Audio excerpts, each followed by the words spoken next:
The following presentation is brought to you by the Realm Network.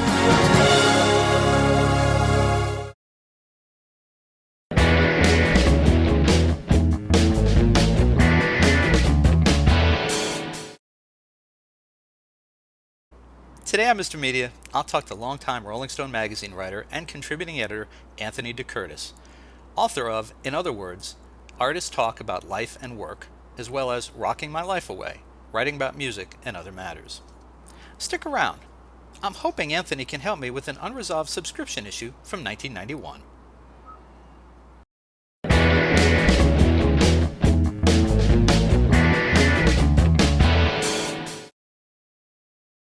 So much media, so little time. Who keeps track of it all? That would be me. This is Bob Andelman, and this is a Mr. Media interview, brought to you by Amazon.com, Audible.com, and 1-800-DIAL-DJs. Please stop by the website, MrMedia.com, click on our advertisers, support the show. And remember, there's more than 1,000 interviews available at MrMedia.com. We've been doing this since February 2007. Hope you'll find something you like. And thanks for listening.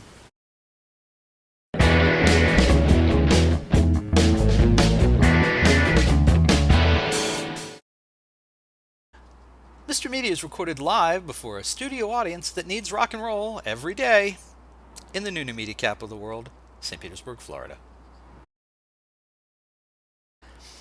I cannot tell a lie, or at least not too many.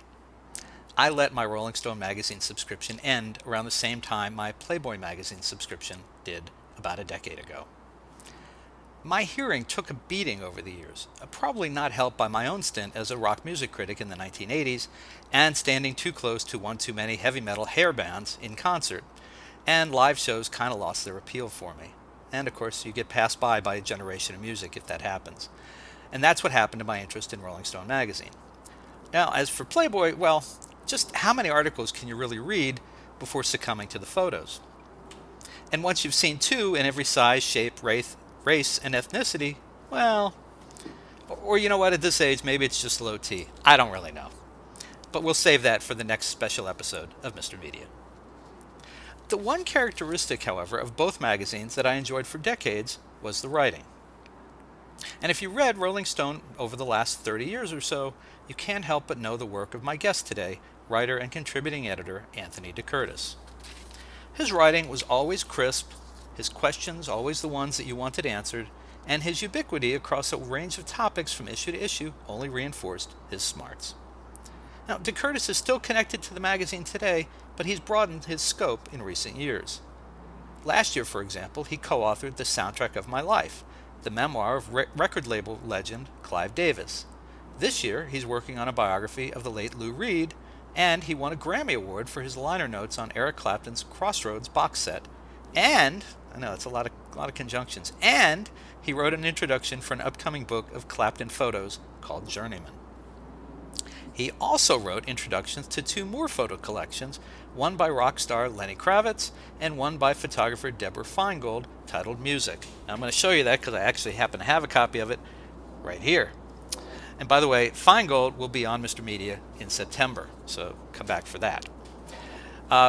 Anthony is also on the nominating committee for the Rock and Roll Hall of Fame and has been for the last 20 years. Oh, there's one more thing. Since 2002, DeCurtis has been a writing instructor for the University of Pennsylvania's School of Arts and Sciences. Sorry. Well, of course, what is arts ever followed by but science? That said, long introduction, worth the man. I hope I come up with a few good questions. Anthony DeCurtis, welcome to Mr. Media. Well, thanks for having me, Bob. It's really a pleasure. My pleasure. And you win the award for suffering through the most amount of false starts on the introduction, by the way. It's happened many times. That's I've crazy. done. Based on your workload, I assume that you're teaching a class and conducting an interview in the background while I'm talking to you. Is that true? Yeah, sometimes it feels like it, but it's really, I'm pretty good at compartmentalizing things. The teaching is really a pleasure, I have to say. It's rare, that you have an occasion to just kind of carve out, in my case, a day a week. I go down to Philadelphia, I meet with, somewhere between 10 and 15 students who are in my seminar. And, you talk about things that you really care about. School was great that way. I mean, I always liked school. And so it has that feeling of just continuing that process. And I find it reinvigorating. But I like to stay busy. It's fun and it's exciting. I mean, I get, for the most part, to do interesting things. So I know it can look like a lot, but I find it gratifying, and I'm happy, certainly in this current environment, to be sought out from time to time. Did I manage to miss anything in my description of all of what you're working on at the moment? Well, I did write an introduction. I mean, I really like writing these pieces for photo books, which come up independently. I mean, I don't think I'm on anybody's, sort of specific list of, photo writer. I have no background in photography, but I like to look at things. I mean, I always loved when I was a kid and when I was in college, I really liked art history. I mean, I felt like art critics could write in a really stylish way. And, I enjoy that. And so when you get to write about photos, you get to really, you want to have that kind of writerly quality to your work. And there is a book of photos of Lenny Kravitz that's going to be coming out. It's the 25th anniversary of his debut album, Let Love Rule. And Rizzoli is bringing out a photo book. So that's coming out in September as well. And I did a long piece on that. I also moderated a conversation that he had with Pharrell Williams. And so that was really a lot of fun. So that's another thing that, that happened in the last few months, and that'll be making its impact in September. So, Anthony, are you going to go my way, or are you going to go Lenny's way? That's all I want to know. Sorry. No, fair. Well, I was kind of curious because of all the photo assignments, of the photo book assignments, so to speak. If, like with the Stone, if you were one of the guys who were like particular about who would shoot your assignments, for example, if maybe that was, they would never in 1,000 years ask a writer who they wanted to shoot. I mean, there was, almost a kind of a. I understand it. I mean, Rolling Stone is probably as well known for its photographs as for its writers. So, the photo department, liked a lot of independence, as we liked as writers. So, I mean, they would assign people that I did not necessarily think, from time to time were the right person to do the kind of story. I mean, I remember doing, when Sting made his record, The Soul Cages, which was about his father who had died, and it was a fairly internal record, and, our conversation was as well. The photographer was, somebody who had, he was shooting him with his shirt off, and he's, there was a seeming kind of disconnect in my mind. That kind of thing would happen from time to time. On the other hand, I remember doing an interview with Martin Scorsese that I think maybe Albert Watson shot. That just took my breath away, when I saw it. But no, they were not, whether I was particular or not, I paid attention to it. But, it wasn't like, they were coming down and consulting me on it. That was about the last thing they would ever do. I understand. Well, I just wondered because, you're doing a lot of these introductions for these photo books, and they're, Deborah Feingold's work is excellent stuff. I look forward to seeing the Journeyman. And how is Kravitz's work? I don't really know him as a photographer. Well, it's not his photography; they're pictures of him. Oh, okay. I misunderstood that. That's the entire range of prominent photographers. He was always somebody who I think liked that aspect of, he is a photographer himself, and he does shoot, but the book is about, people who have shot him over the years and his kind of evolution visually. So it's fun. I mean, I'm glad. I mean, it's something that I always wanted to do. It's like writing liner notes. That was something I always wanted to do as a kid. I used to read them on records all the time, and I just thought, wow, what a great gig that would be. And, so it always makes me happy when I get asked to do them. And similarly, I always loved the idea of writing about visual things. And, you can get very associative. It's, I guess you can do that about music as well. But for some reason, writing about photos is really a pleasure for me. And I'm not entirely sure how it happened, but I hope it continues to, because I really like it. I've had a lot of photographers on this show who've shot for Rolling Stone and for other things, and I just find it fascinating to talk to them because you never get to hear the stories behind the Yeah. photos, and they tend not to be. Oh, they're kind of like drummers in their own way. They're their own breed of artistic person. But I just find them fascinating to talk to. So I was curious about that. Well, I always was struck by the degree to which, there's always, even to this day, like, I mean, as a journalist, when you're in a room with, your subject, there's a little bit of tension, even if there's somebody that you've written about a lot, there's a slight adversarial thing. Whereas that doesn't seem to exist with photographers for the most part. I mean, they're always palling around, and artists like them. It's very, it's very lovey-dovey. But the work, can come out to be something deeper than that. I know working and this is back in the '80s, which is for most people it's like 100 years ago. But when I would cover a concert, and maybe it'd be backstage before or after the show, there were specific photographers that I liked to request because the artists, the musicians, seemed to have a rapport with them. I mean, they could get away with things that I could never get away with. They could report things to me that I could see, or if I was going to follow them back later, they could say, "Oh, ask about this. It happened before." So yeah, I have a real fondness for both the craft and the craftsmen, I guess. Yeah, one photo essay I wrote, actually a few years just before Jim Marshall, I mean, the great photographer, died, as a matter of fact. He and Timothy White, the photographer Timothy White, did a collaboration, and I wrote the text for their book, and I mean, that was really amazing. Timothy was somebody I'd gone out on shoots with, and we'd always had a really great time. He was very smart, interesting, stylish shooter, and Jim Marshall, of course, was classic. So, you can have a good time with that stuff. Well, okay, so I want to talk to you. I want to talk to you about your time at the Stone first, and we'll talk about some more recent book projects later. Take me back to the early days of Rolling Stone, and how did one score a gig like that in the 20th century? I mean, now I'm not asking for myself. I'm asking for a younger, handsomer friend, let's say. Well, for me, it happened in a way that I was too naive to know that you weren't even supposed to bother to try to do this, which is I wrote to an editor there completely out of the blue with an idea, and I got an assignment. I was in Atlanta. I was teaching at Emory University. I'd just gotten out of graduate school at Indiana. And I was out of work. My job at Emory had ended. I didn't get another one. And so I was looking around for things to do. And the B-52s were just coming back to Georgia after having, become really a national act.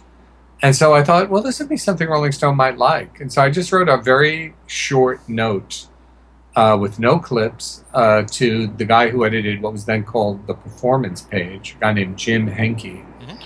And one afternoon, the phone just rang, and Jim said, this is a really good idea. I have no idea who you are or what your writing is like, but go and review the show, and if it's good, we'll put it in the magazine. So that was how it started for me. I'm not sure I don't know that things ever worked like that. I never discourage when I talk to young people, as I did earlier today, and certainly when I talk to my students, I never discourage any approach that, that isn't insulting or just obviously wrong. But if somebody says, gee, I really like this writer, I want to write him a letter, or, that person is, a really great editor, I want to just write to her. And I just always say, why don't you do that? You never know what will work. And certainly now, it's an obvious free-for-all out there these days. Yeah. I have a hard time really even giving advice, other than to try, I guess my off-the-shelf advice is, because it's such a kind of Wild West scene, just if something occurs to you, just try it. But, there used to be a pretty, I guess a pretty regular formulaic way that you would try to get jobs in the past. And, I went along that route. I got a few more assignments from Rolling Stone, and then that led to assignments in other places. And I sent my work out to, anybody that I thought might want to see it and who could potentially help me. So, I mean, that's how I got going back, back in the day. And I've had, as I guess I mentioned, several writers. David Wilde has been on, and we talked before about Robert Greenfield was just on here, who preceded you at the magazine by several years. Park Pewterbar was on, and I know I'm forgetting a couple guys. And it always seems like it would be a great gig, at least for a while. You've stuck with it an enormously long time. Is it a great gig to have? Has it been a great gig?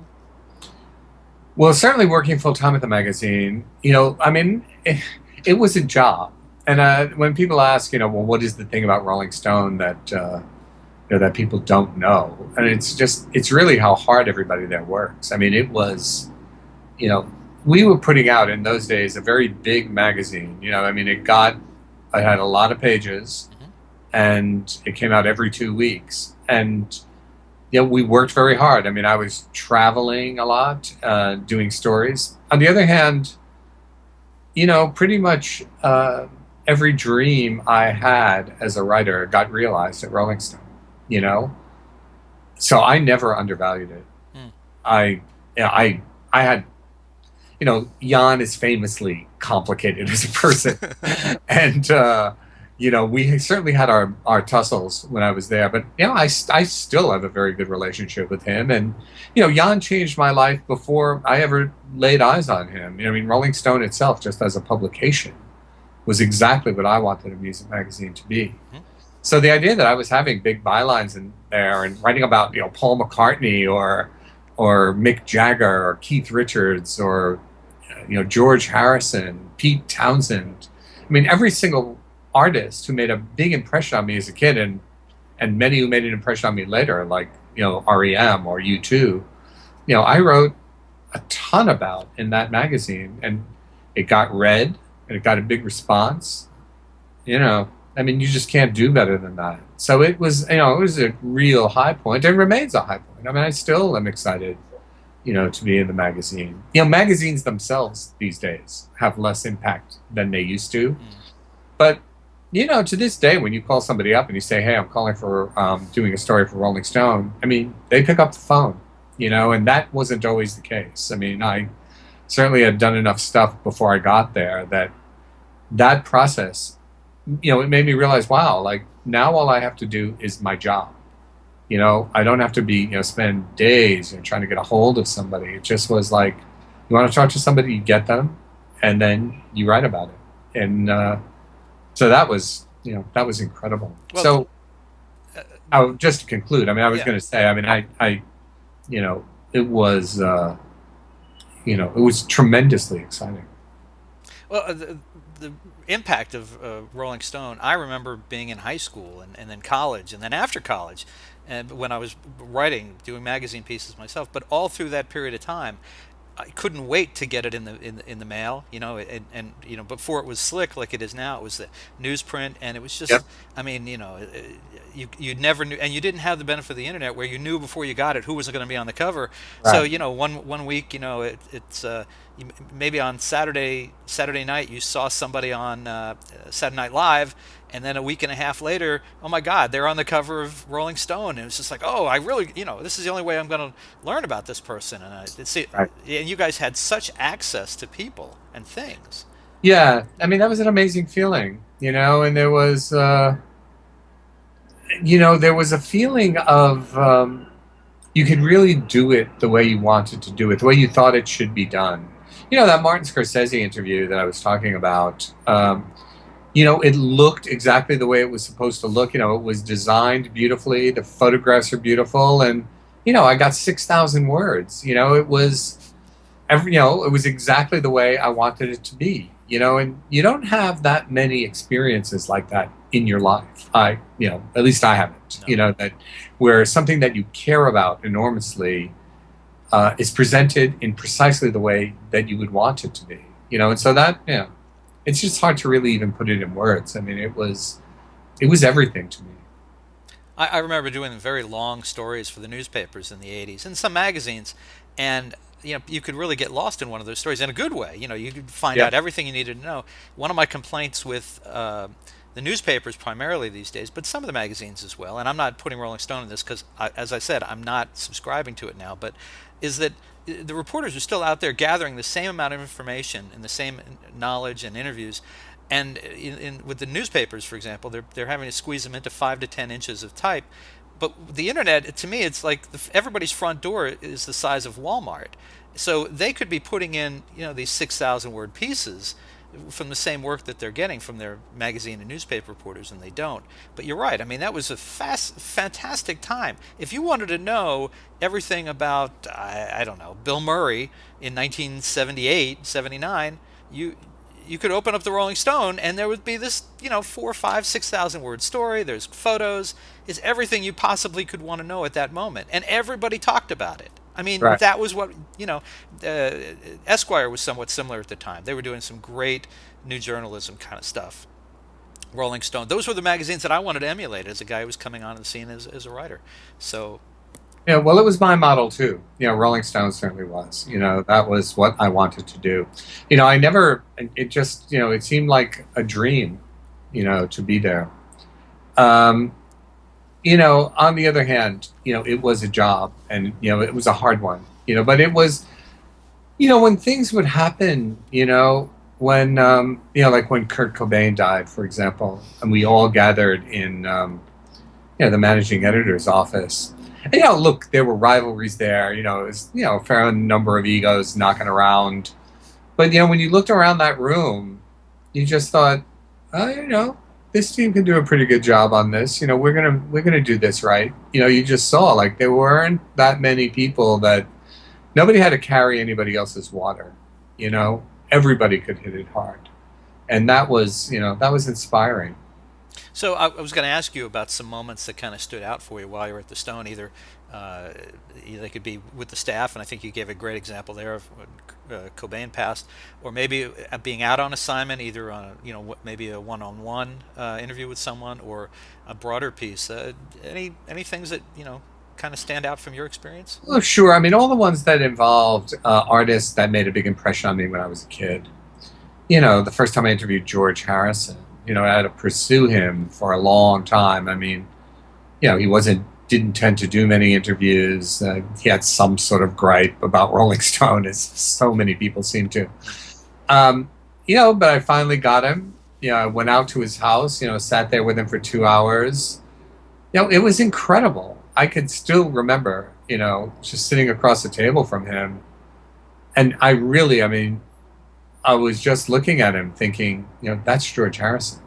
And, to the degree Right. that, at one point I just said to myself, his lips have stopped moving. You have to ask a question. I was just, That's great. my own just reverie about where I was. But, I made up a little mantra right after that, which was get excited later. It was, you're here, now do your job. And, so that was certainly one. The first time I interviewed Keith Richards, that's one of my favorite interviews. And I should say, other than Robert Greenfield's long Keith Richards interview, which was just a work of genius. I remember reading it when it came out. In 1971. That was part of the invention of Keith Richards, I think, was that interview. But, the one I did with Keith, it was at the height of his feud with Mick Jagger. It was all in Rolling Stone. It got a huge amount of attention, and it was exactly what I would have wanted it to be. It was, the Rolling Stones, probably to this day are my favorite band. So, that was, incredible. Going to Ireland to do my first U2 cover, that was fantastic. I knew the REM kids from Georgia, when I was living down there. I met them, and, getting a chance to write about them in a big way was extremely exciting. I loved their early records. They were extraordinary. I spent a good time with them down in St. Petersburg, as a matter of fact. Really? Time when I was down there. So, all of those things. I could name 20 more. There were so many highlights. I did a long interview with Don DeLillo, my favorite novelist in Rolling Stone. when he did his book Libra about it's a novel about the Kennedy assassination and Lee Harvey Oswald. I mean, that was unbelievable, you know, to get an opportunity like that. Now, So you know, all of those were high points. I don't know the answer to this question, so I'm just gonna. Did you ever spend any time with Pete Townsend? And the reason Absolutely. okay, the reason I ask is I just literally yesterday finished reading his memoir, and have very mixed feelings about Pete. And I was kind of curious if you had spent time with him and what he Yeah, was like. I had a very good time with him. A couple of times I interviewed him. Once for a TV show that Rolling Stone was doing, and then once for the magazine.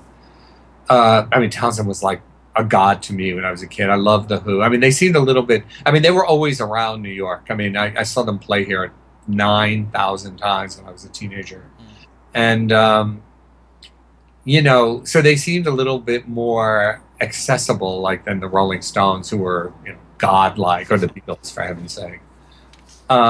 You know, so to sit and talk with Townsend was fantastic for me.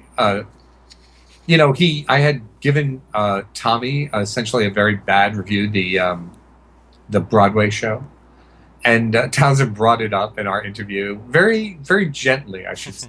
You know, I mean, success. I mean, the thing was a huge hit, but he was gracious about it and was, you know, we discussed it, and believe me, not many artists do that. You know, if you don't like something, where they, you know, either respect you or respect writers enough to, you know, really engage you seriously about it.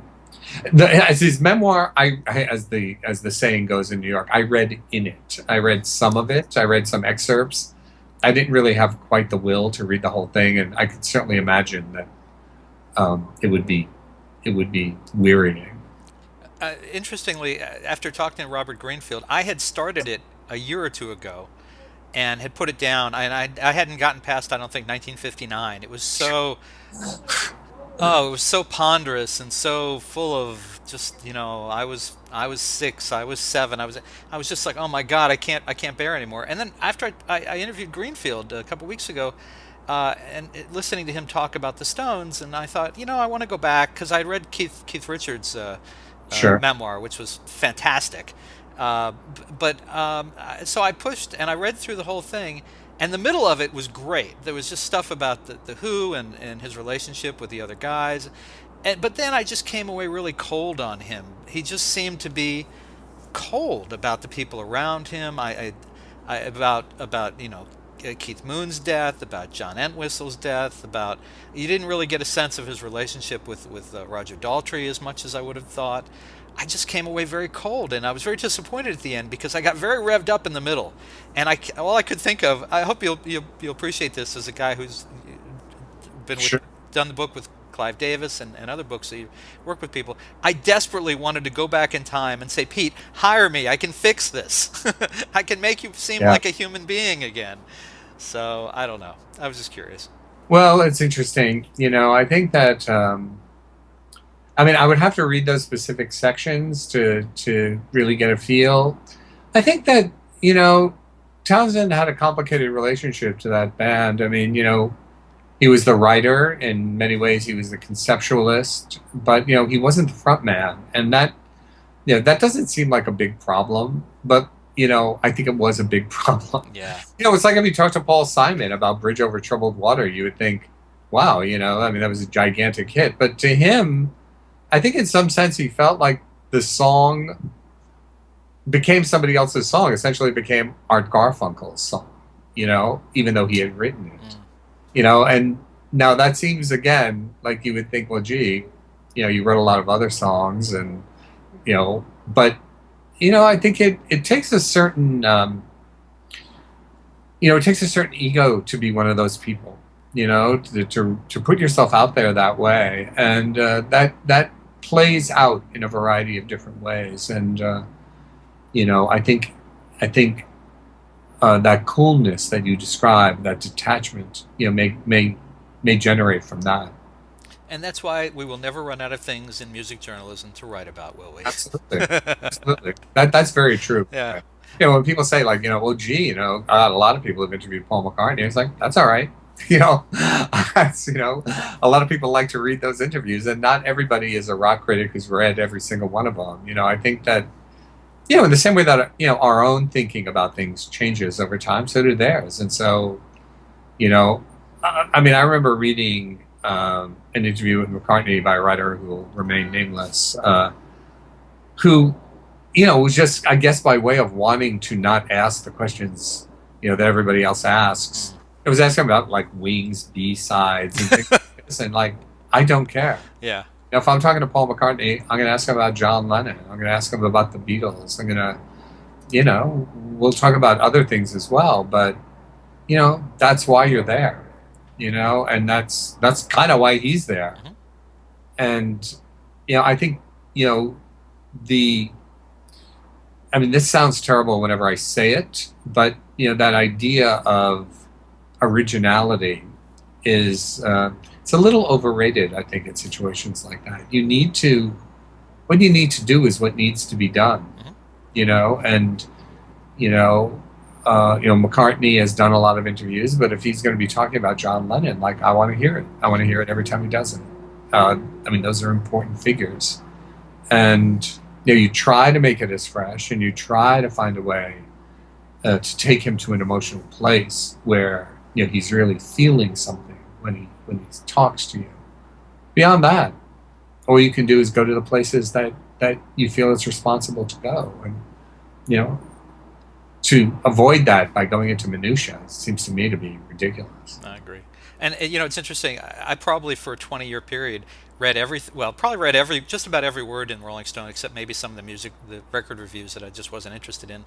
And I would say I would not have thought that I would have any more interest in an interview after so many years and so many things read and so many Q&As with Paul McCartney or Billy Joel, and yet then I got sucked in on Howard Stern's show to him interviewing them, and it's like, oh my God, there's still questions to ask. There's still things that you can find out after all these years, on top of everything that I've read in Rolling Stone or Playboy Q&A with these guys.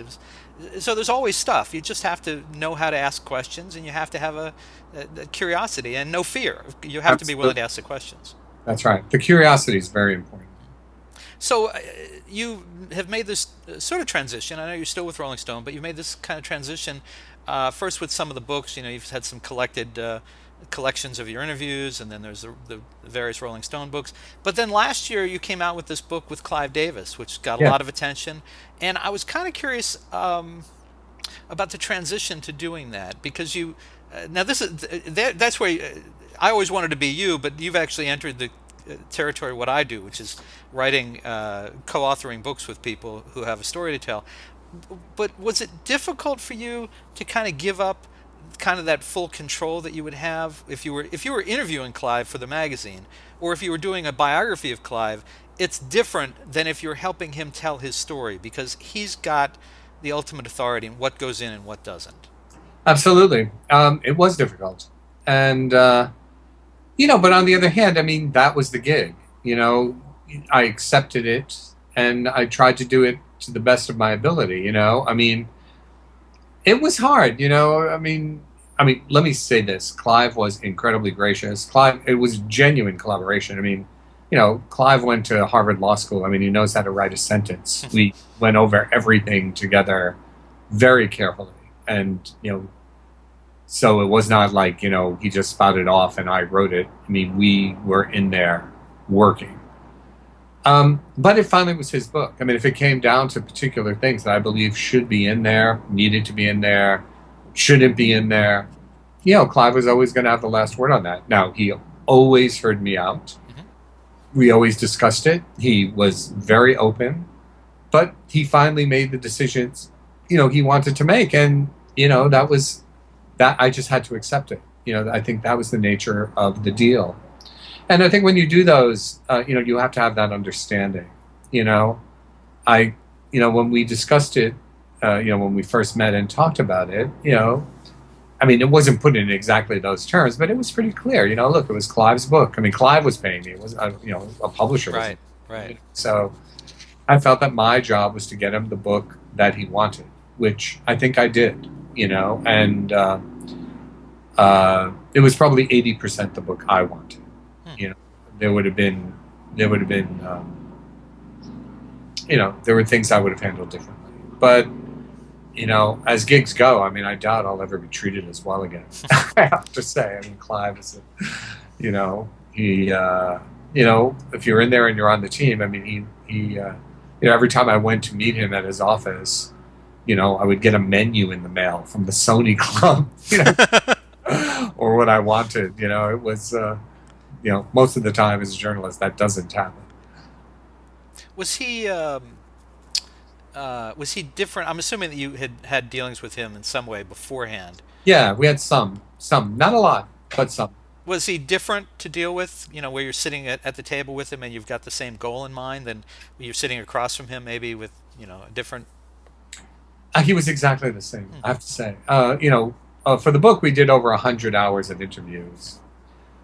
And which for me was really a lot. I mean, there were people at Rolling Stone who would come back from doing a story and they'd be like, "Oh my God, I spent like 4 hours with every band member," and I was like, "Really?" Like, I mean, I might have spent 4 hours with them, but I sort of felt like, even for a Rolling Stone interview, which was going to be a large Q&A.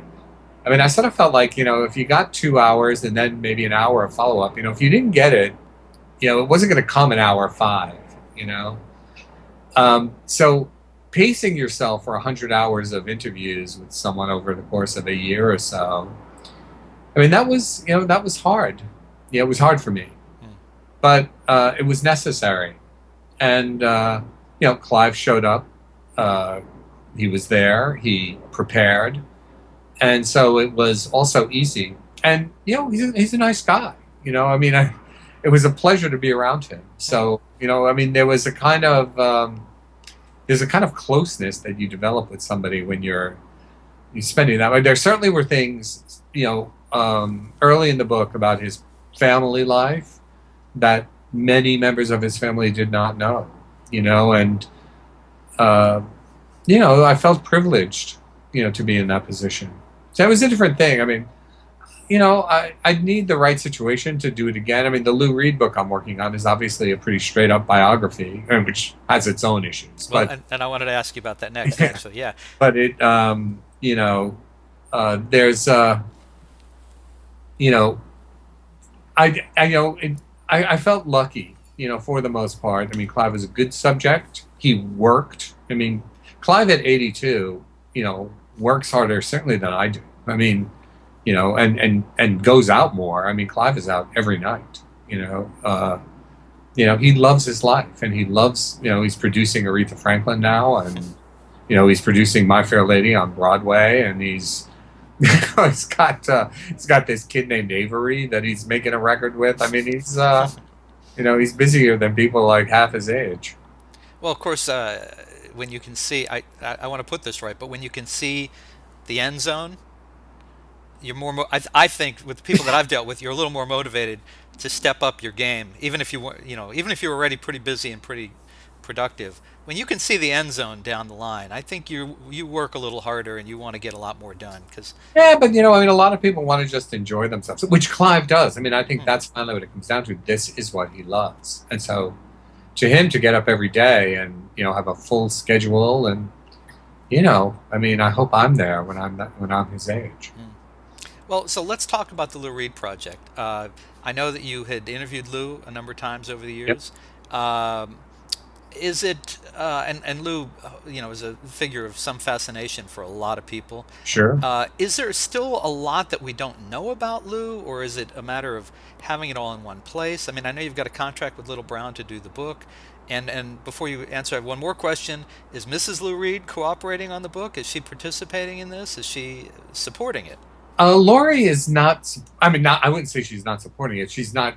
I mean, she's not involved in it. I mean, she's letting me do whatever I want. I mean, she's certainly not telling anybody not to cooperate with me or standing in the way of it. I think Laurie's trying to figure out what she wants to do. I think it's still very new to her. I mean, the results of his will just came out. I mean, there's all kinds of. I'm not a lawyer. I don't know what all these terms are, but there's all kinds of probate going on. There's all kinds of requests for things. There's all kinds of things that, and I think there are also major emotional issues. I mean, these people were involved for 20 years and, married for a good stretch of that time. And, Lori also has her own career. So I think there's a lot on her plate. And I'm hoping that she'll come around. I mean, I wouldn't rule that out. But, for right now, I'm perfectly happy to be proceeding, on my own. And, everybody else seems, up.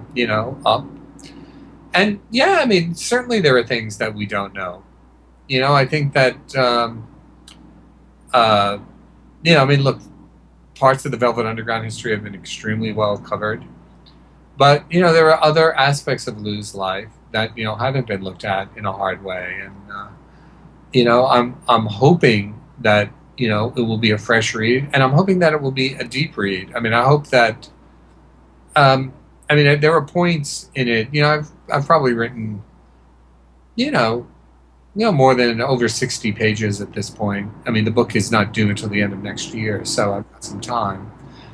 And, there are times that, I find myself, in addition to the interviews that I'm doing and, the research I'm doing, I'm also putting on my critic's cap and doing a lot of interpretation. I mean, I tend to be pretty psychological in my approach to things. And, I'm liking that aspect of it, so I think it'll break some ground, and I think it'll break some ground just in new information, but I think maybe new depth, I would like to think. So, that's been my approach and what I've found so far, but, there's a long way to go. I think you inadvertently blew past a great title, by the way. Which was? Deep Read. Maybe so. I like that. Write that one down, somebody. Because I have to tell you, the thing that I'm most interested in at this point in my knowledge of him is I want to know about that marriage. I want to know about Lou and Lori. I guess because I've been away from things, I didn't realize that they were married, and that it just sounds like I mean, I love her work, and and Lou, of course, but I mean, I'm just fascinated to know more about their lives together, and it would be so great if she would participate and cooperate with you at least, and give you some insight onto that. Of course, maybe she wants to do it herself, or Well, I think that's another possibility. I don't think I honestly don't think she's decided yet. Whether to cooperate with me, first of all, or to do something herself, or I think she also, there's, I think the situation is there's just a lot on her plate. Of course. Well, she's a widow now. I mean, that's a horrible thing to be dealing with. And, and it's still fairly recent. It's not even a year. But, I do know a lot about their lives. There are other people who know a lot about it, and they're talking. And so, finding, were she not to cooperate, I'm not sure that there would be, I would love it if she did. I think that there will be a very three-dimensional picture of what their relationship was like. I'm sure. Regardless. I was just flashing back. It's just weird. I hadn't thought about it in a while. How much time I spent listening to is it Sharky's Day? What was it called? Her project. I don't know. Oh God, it was a album she did. I think it was called Sharky's Day. I just love that. Anyway, it's me going off topic. Sorry, but I'm really interested to read the book. I look forward to that. Good. Last thing I want to ask you about, we've caught you in your space. You're at your desk. I'm assuming it's your office. It is my office, yes. Is there anything you can show us, speaking of getting behind the scenes here, is there anything you can show us that's maybe on your desk in front of you, or any things that you've collected or gathered? Obviously, you've gathered a lot of stuff behind you, but is there anything particular that's meaningful to you on your desk? Oh, there's a million things. Let me see. God.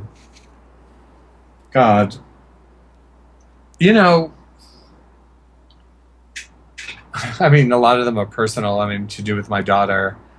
My Grammy is back there somewhere. There it is. Let me get it. Great. This is why I love video, because we can be, Snoopy. A little dusty here. Look at But that, folks. it's actually pretty hefty. God, it needs to be. It needs to be shined. Can But you hold it up a little bit? oh sure, Oh, that's good. Oh, perfect. there Wow. it goes. It was a big thrill. I have to say. I mean, when I had a very snooty attitude about the Grammys, right up to the time that I won one. It was. I remember when Bill Levinson, who's a very, very talented producer. He produced the Eric Clapton box set Crossroads. When he spoke to me, the first time he spoke to me about working on the liner notes for it, he goes, "Well, we see this as a Grammy project." And I was like, "Look, you know, Sure I mean, you do. yeah, whatever. I'm gonna write. I said, you've seen my writing. I mean, you're talking to me here about what you would like me to do. I can do that. That's what it will be like.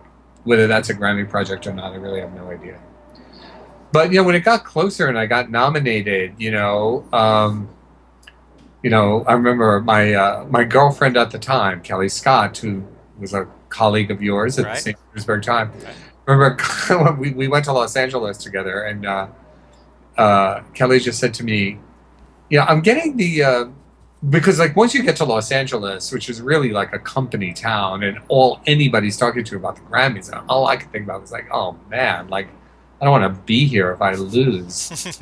Like Kelly was just said, I'm just getting the feeling that you're not of the it's a sufficient honor to be nominated school of thinking on this, and that was true. I mean, once I got there, it was just like, Jesus, I have to win. I don't know what's going to happen here. But happily, both Bill Levinson and I did win. And it was, man, I mean, I just had no idea of the reach of what the Grammys were, I mean, Don Henley sent me a bottle of champagne, It was, my then taped, voicemail was, filled at work and at home, and everybody. I mean, I got letters, postcards. I mean, there was, it was extraordinary. So that was, I mean, that was just a major, major thrill. It's very cool. All right, last question. I probably said that was the last question, but I got one more. You're on the nominating committee for the Rock and Roll Hall of Fame. What is the most misunderstood thing from the public point of view about what goes on in terms of the nominating process for the Rock and Roll Hall of Fame? That it's somehow like, like that it's a bunch of people who come in with, that it's some sort of conspiracy, I guess, is the main misunderstanding. I mean, I think that is another example of something where I remember talking to John Landau, who runs, that committee about this one time, and John just said, look, we can all go through the list of people who are in the Rock and Roll Hall of Fame and maybe come up with 5% who we think should not be there. But for each of us, it would be a different 5%. And I think that's really true. And 95% is not a bad percentage. I think that the meetings are serious. They're rigorous.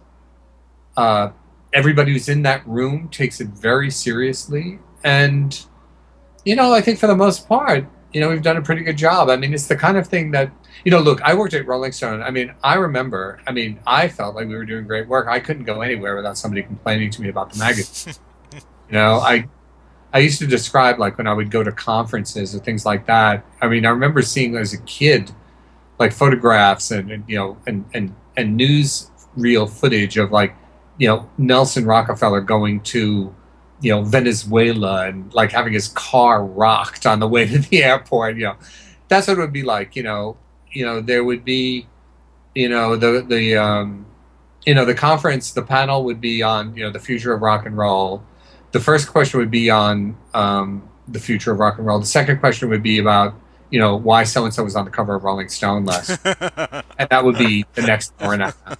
So, I mean, I'm used to being on things that I think are very good, that get criticized a lot. And that's what the Rock and Roll Hall of Fame nominating committee is. I mean, I'm confident that we're doing a good job, but I'm used to people, carping about it. You know, there are a lot of people who aren't in the Rock and Roll Hall of Fame that I think should be. I think eventually we'll get around to most of them. It's like anything else. It's you do the best you can. I'm looking forward to the Rock and Roll Hall of Fame having a wing for critics from the 1980s. So when you get to that nominating committee, just remember Yeah. this face. So, Folks, listen, you can find Anthony DeCurtis' latest book, The Soundtrack of My Life, which he co-authored with Clive Davis, in great bookstores everywhere, or you can order it right now at a great price at MrMedia.com. If you've seen the show before, if you're watching us on MrMedia.com, below the video, probably right over there, usually that's the side I put it on, is the cover of the book. You can click on it right now. It'll take you to Amazon. You can order it. They can get it to you via drone in 30 minutes, or you can have it via ebook, or they can send it to you old-fashioned, Pony Express. You'll have it in 2 days. And there'll be links to other books of Anthony's there. So please order some books. Make it worth his while to come here. Anthony, do you have a website? I think you're on Twitter. Are you on Facebook? Where can people find you? I'm on Facebook. I don't have a website, but it isn't hard to find me. Very good.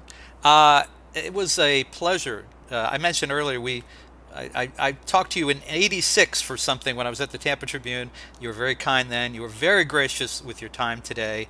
And thank you so much for joining us on Mr. Media. Well, thanks. It was so much fun. It was really a pleasure. Thanks for having me. Thank you.